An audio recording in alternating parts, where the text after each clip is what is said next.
everyone, Mrs. Vara. This is just one example from lesson 3.1, and it's example 4, which tends to be the example that I find students have the most problems with, so I decided to do this one. Now I'm kind of going to model how to do example 4 by referring to example 2, which is right above it in your note packet. So when we did example 2, we were given a quadratic equation, and we did all of our factoring and using zero product property to find our roots, or solutions, or zeros, or x-intercepts. Now in example 4, they're saying write a quadratic equation. So our answer is going to look like this with the given roots. So what they've given us is our two solutions. So you're doing this process in reverse. So we want to start with these roots that they gave us. So x equals negative 7/8 and x equals 1/3. They're roots, so they're x equals. So we want to write them like that. Now, if you look up here, we had a root here that was also a fraction. But if you notice, our factor did not have a fraction in it. So the first thing you want to note is, I'm going to show you this in pencil, do not write this, is you don't want to think, oh, I just need to set this equal to 0, minus 1/3 from both sides, and that is my factor, x minus 1/3. No, you're not going to have any factors that have fractions in them. So what we want to do, so hopefully you didn't write that, what we want to do is clear out the denominator or get rid of the fraction, clear out the fraction. Lots of ways to say that, but your first step is to clear out the denominator, which is usually how I say it. Clear out, I'll abbreviate that denominator. So this denominator is 1 divided by, or this fraction is 1 divided by 3. So how do I undo divide by 3? Well, I multiply by 3. So I'm going to put that in a different color so you can see it better. I want to multiply both sides by 3. So you can see on the right here, I have a fraction that's 3 times 1 over 3 times 1. Well, that just gets me 1. So there we go. The denominator's gone. And then over here I have 3 times x. So I've gotten rid of my fraction, or I cleared out my denominator. Same thing over here. This is divide by 8. So I want to undo division by multiplying both sides by 8.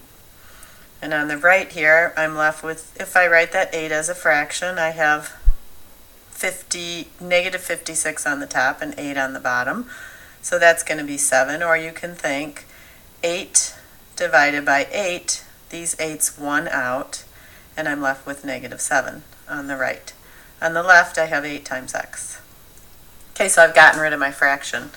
Now, in this step here, the step before x equals was we had something set equal to 0 and something set equal to 0. So both of these, I want to have them be, instead of set equal to 1 and set equal to negative 7, I want them set equal to 0. So I'm going to minus 1 from both sides.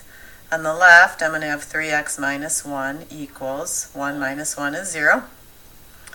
This one, I want to add the opposite of negative 7. So I'm going to do plus 7 to both sides. So on the left, I have 8x plus 7. And on the right, 7 minus 7 is 0. So now it's set equal to 0. So if you look at this example, that's this step right here. The step before that was when we used that zero product property. So we had two things set equal to 0, and the step before that was our two factors multiplied together set equal to 0. So we want to do that here. This is like opposite of zero product property. So we want to take the 8x plus 7, multiply it by the 3x minus 1, and set that equal to 0.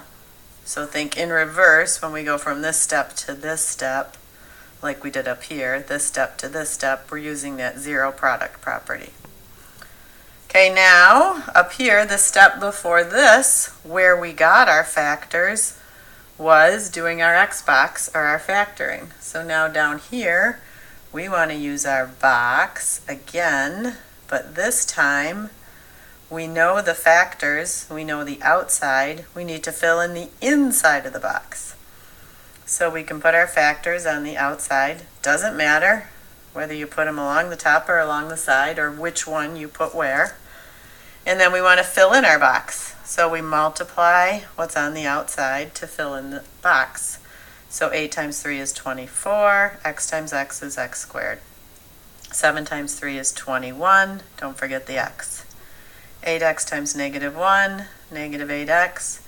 7 times negative 1, negative 7.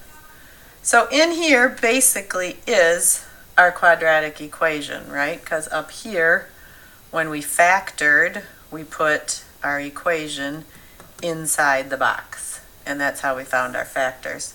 So our answer is here, but we want to bring it outside of the box. So 24x squared plus 21x minus 8x minus 7. Don't forget, this all is going to be set equal to 0. And then we have some like terms we can combine there, right? 21x and negative 8x are like terms, so you have to simplify it. One more step, and that would be positive 21 and negative 8. It's positive 13x minus 7 equals 0.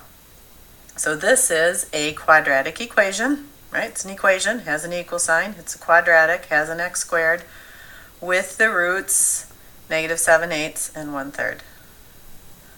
So there we go. So that's how you do example 4. Now remember, these are going to be easier because you don't have that fraction. You're just going to start with, these are your roots, and then set it equal to 0, so minus 3 from both sides. And here you're going to add 5 to both sides. So you don't have to do this step over here where we had to clear out the denominator. So then you can just keep continuing down this process here, right? This would be x minus 3 times x plus 5 equals 0. Do your box, get to your quadratic equation. These are the only tricky ones. So remind yourself, when your roots are fractions, your factors will not have fractions in them.